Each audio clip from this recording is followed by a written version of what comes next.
escaping war in Ukraine, only to be a victim of violence in America. This man just stabbed this woman for no reason. That woman, Iryna Zarutska. August 22nd, 2025. A summer night in the heart of South End.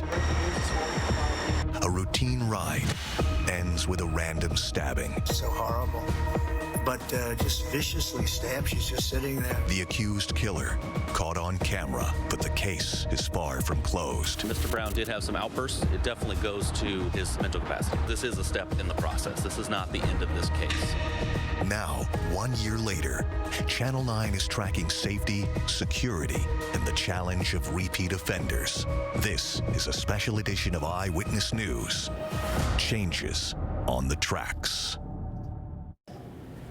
August 22nd, and Iryna Zarutska's murder was a heinous act, and it shook our community.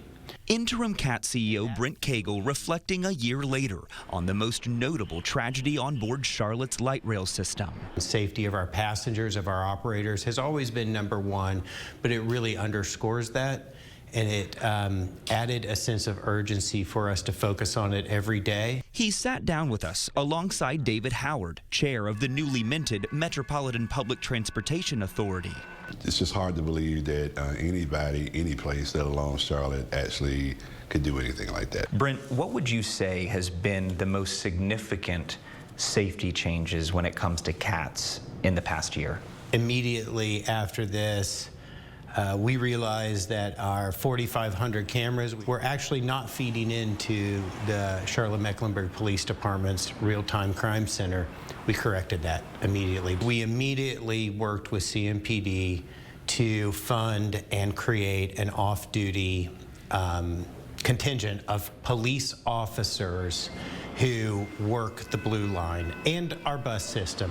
We have over 1,400, 1,500 hours roughly a week in off-duty officers who are dedicated to transit, making it safer. CATS has also added more security guards who are now using bike patrols and UTVs along the rail trail. There was talks months ago about a dedicated police force when it comes to cats. Is that still on the table? We're studying this concept of what it would take, how much it would cost, what kind of laws we need changed.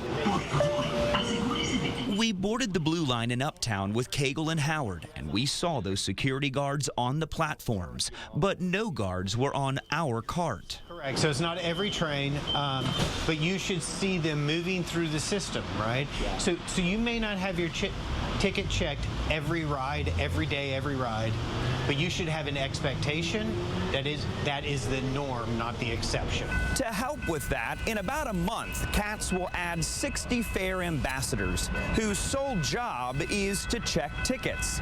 It's notable because Iryna Zarutska's accused killer, DeCarlos Brown, never should have been on the Blue Line that night because he didn't have a ticket.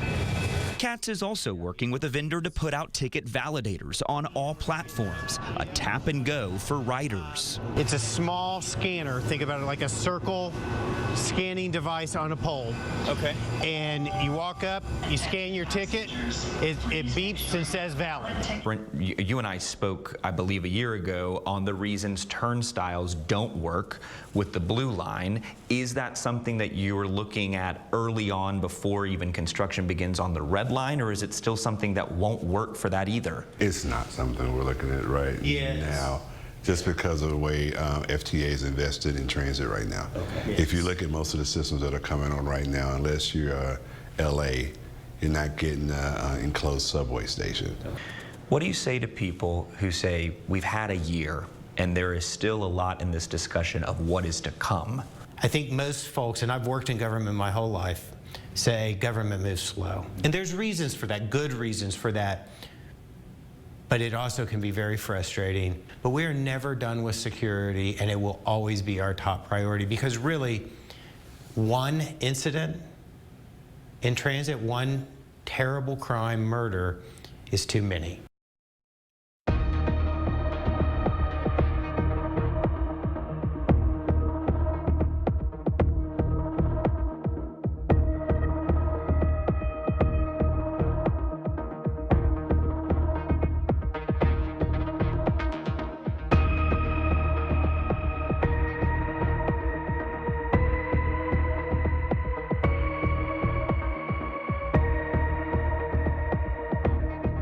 am only aware of one system in the U.S. that has actually tried to convert an open system to a closed system. It's St. Louis. MetroLink is the St. Louis Metropolitan Region's light rail system, connecting 46 miles of rail across 38 MetroLink stations in Missouri and Illinois. In the last few years, MetroLink has undergone massive changes to its security. You just heard CAT's leadership mention it's the only system they know of to make a change like this. If your focus from a security standpoint is not building a buffer, you're going to fail. Kevin Scott is the Executive Vice President for Public Affairs and Security for Bi-State Development Agency. He also led the Secure Platform Total project and walked me through the concept. Hannah, as much as we are working to impact true security, we are also working to impact perception. One of the biggest differences between these two systems you really can't miss. Charlotte's light rail is an open system, meaning there are no gates, no fences, no physical or visible barriers. So as this train pulls up, there's really nothing stopping people who are walking on the trail from getting on. And that's a big difference from what you would see on the MetroLink. Scott says these turnstiles, fences, fare validators help guarantee the people getting on the light rail have a valid ticket to do so. Something DeCarlos Brown did not have the night of the stabbing. Fair compliance is the very essence or foundation, in my opinion, of security on a transit system. The MetroLink went from 800 cameras to 2,000 system-wide. They've also built a real-time camera center to monitor activities, and clinicians are riding trains focusing on unhoused riders or those with mental health conditions. Now, we can't get to everybody, but we have built a program where we do as much intervention as we can, and we have built a network of support where we can do as much. While Scott says he has not consulted directly with anyone from Charlotte, he is well aware of what happened to Iryna Zarutska and says every city needs to find the right formula for safety. It is building a layered security approach to try to build as much of a buffer around your product as possible. But at the end of the day, Hannah, there are no guarantees.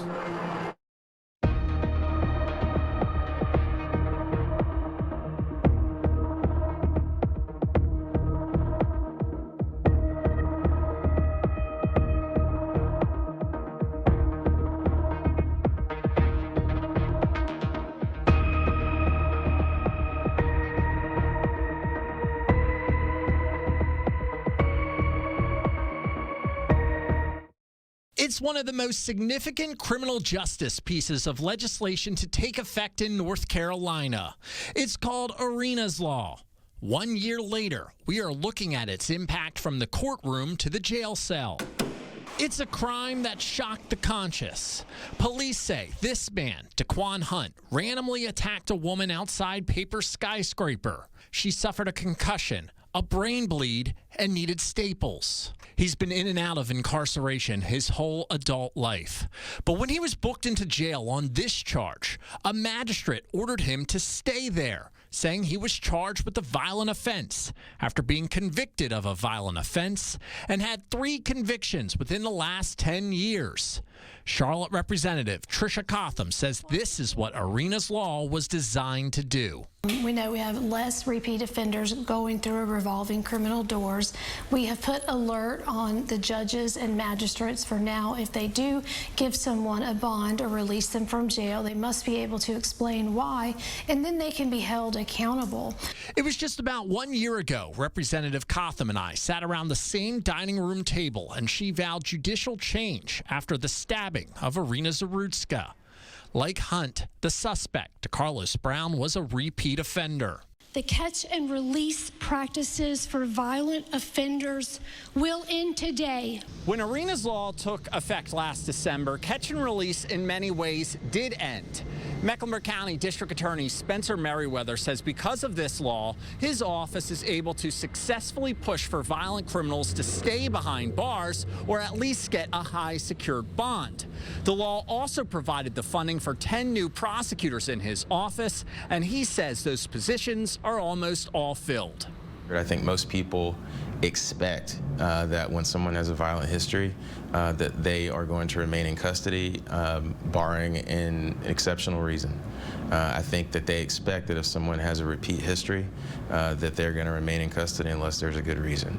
I think that when people have exhibited a level of mental illness to the extent that it poses a public safety threat to the community, I think people expect that the people who work in government are going to do something about it. Iryna's law has led to more people behind bars. The Mecklenburg County Sheriff's Office wants to reopen Jail North to address overcrowding. Major Robert Abey with MCSO took us inside arrest processing. He says the daily inmate population has increased 40%. Costs up $660,000 for things like food, staffing, and medical care. The impact on the detention center really is that we got strained staff. They're running ragged. They're working overtime. We have people on overflow, and no, they're not sleeping on the floor. We actually have bunks, but you know, our staff is, like I said, they're stressed. We're having to pull resources to open up Jail North now. So that short-term and long-term impact doesn't look good for the sheriff's office. Meriwether says any strain on the system because of Iryna's law isn't a sign that the public is wrong in wanting repeat violent offenders locked up. He says it just means more work needs to be done. What that tells us is that we need to build a system that actually has capacity to give the public what it wants. So I think that you know, we're off to a start that gets us closer to public expectation, but there's certainly a lot more work to do. Representative Cotham agrees. She says the legislature is playing catch-up, but expects lawmakers will keep pursuing policies that keep people behind bars and provide resources to communities. It took a heinous crime to get here, but she says Iryna Zarutska's death will hopefully prevent others. I have a picture of her on my desk. I think about her mother every day, and I've never met them. I've never wanted to cross any lines, but I think about her mom, and I'm a mom myself. This young girl came here for a better life, just taking public transportation, and was just brutally tortured by a very heinous individual. What would she be up to today? And it's just really, really sad, but Charlotte is going to continue to approve, and I'm going to make sure of that. The eyes behind the mural. We all, at the end of the day, want to survive. Now on display in Charlotte and thousands of miles away, the story of the American dream stolen. But first, Iryna's death represents so much more than the death of one person's family. The family of Iryna Zarutska on a mission for justice and change. Will there be a lawsuit in the future? And a mother's pain over her son's actions. Overwhelming, heartbreak, mad, sad. The emphasis she wants put on mental health nationwide. Iryna Zarutska's family has had to navigate grieving this tragedy in the public eye. And to this day, they say they still aren't ready to sit down and speak publicly about Iryna. For the last year, their attorney, Lauren Newton, has been their voice. Iryna has been everywhere over the last year, from all over the Charlotte news headlines to the White House. What is the family's reaction to that? Well, it's adjusting to a new normal, not only life without Iryna, but life with the rest of the family here in the U.S. and not in the Ukraine, essentially as refugees on visas because of Iryna's death. And what it looks like is on her birthday, not being able to grieve as a mother at the graveside of your child, because how many people are also grieving her death. Iryna's death represents so much more than the death of one person's family. This is such a significant public safety issue that so many citizens saw themselves in Iryna. Is there a message they want the Charlotte community, the U.S., the world to know about either how they feel coming up on the anniversary or just in general their message to everyone right now? I think especially with this report that came out earlier this week from the Office of the North Carolina State Auditor, it confirms what we already knew, and that this is a huge issue of public safety. We need physical barriers to prevent non-ticketed riders from boarding our light rail system. It's the only way. With a physical barrier, DeCarlos Brown Jr. would not have been on that train on August 22nd, 2025. We know Iryna was on her way home from work. She had a lot of big dreams. If we weren't sitting here now talking about her, where would she be? What would she be doing? She would still be caring for her neighbors' cats and pet sitting. She'd be riding her bike with her mom. She would be working at the pizzeria. She'd still be taking classes, working to improve her English. She had a degree from the Ukraine in, art preservation. That's what she was working for. I think we would see her art instead of beautiful murals of her across the city. Will there be a lawsuit in the future? Absolutely, that's in the future. In the pursuit of justice for Iryna and for so many women like her, in a year from now, in 10 years from now, in 20 years from now, when people hear her name, what do you hope they think of? How we changed something in our city for the better out of an awful, tragic situation that cut a life short far too soon. Somebody did something to my body. Who is DeCarlos Brown? His name became known nationwide as the accused light rail stabber, but some say he is also an example of a failed system. You have two families that are broken. Michelle DeWitt is Brown's mother. Her son is perhaps the most infamous murder suspect in the country. I took handling breast cancer better than this. When I was 25, I was able to handle that a whole lot better. On August the 22nd of last year, police were called to the light rail. Iryna Zaruska had been stabbed to death. Brown was arrested in the case. His family had no idea until they turned on the news. That's a mistake. That's a mistake. They have the wrong person. And so my husband and I, we prayed and asked, God what to do, because it was just overwhelming. Mrs. DeWitt was stunned dealing with her new reality, but the toughest part was seeing her son behind bars for the first time after the arrest. Overwhelming, heartbreak, mad, sad. My emotions were everywhere. Yeah. I'm thinking about the family's pain and their hurt. I have no idea. And then I'm looking at him saying, this is not you. Both the state system and federal courts have ruled at this point that Brown is mentally incompetent and cannot participate in his defense. He didn't know what happened.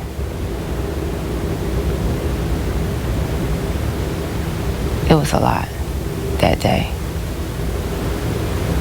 That day was a lot. DeWitt says her son began showing signs of mental illness 4 to 5 years ago. The signs were subtle at first and grew progressively worse. As family, we became concerned. We were not sure, what was going on. Eventually, after Brown began to refuse to take his medication, his parents kicked him out of the house and he lived at the shelter. It was difficult. I really didn't want to face that. Brown has a criminal record, robbery, weapons, and burglary charges from 13 years ago. His mother says he wasn't showing signs of mental illness then. Somebody gave you some man-made material. It's controlling what you do, make you eat, cough, everything. Well, last January, Brown was arrested for misusing the 911 system. He told officers that there was some kind of material that was controlling him and he wanted their help to remove it. It's the same thing he told investigators after Iryna Zaruska's murder. We have to treat mental illness in the same manner that we would treat someone who has cancer. We need to have that much emphasis on mental illness. DeWitt says she thinks about the Zaruska family every day and their loss. We have two families that are hurt and torn. And as far as Iryna and her family, we're praying for that family. I don't know, what it's like to not have a child anymore. But we're constantly praying. Brown is being treated in the hopes that one day he will regain competency and he can answer for his alleged crime. His mother would like to see him get better just so she could get her boy back, even if it is in prison. Do you think there'll ever come a day when he'll be some semblance of himself again? I pray he does, because I miss that son. A 6-second crime changing countless lives. I believe the state and us as a country failed her. How artists across the country are helping make sure Iryna Zarutska's memory stands tall across Charlotte and America.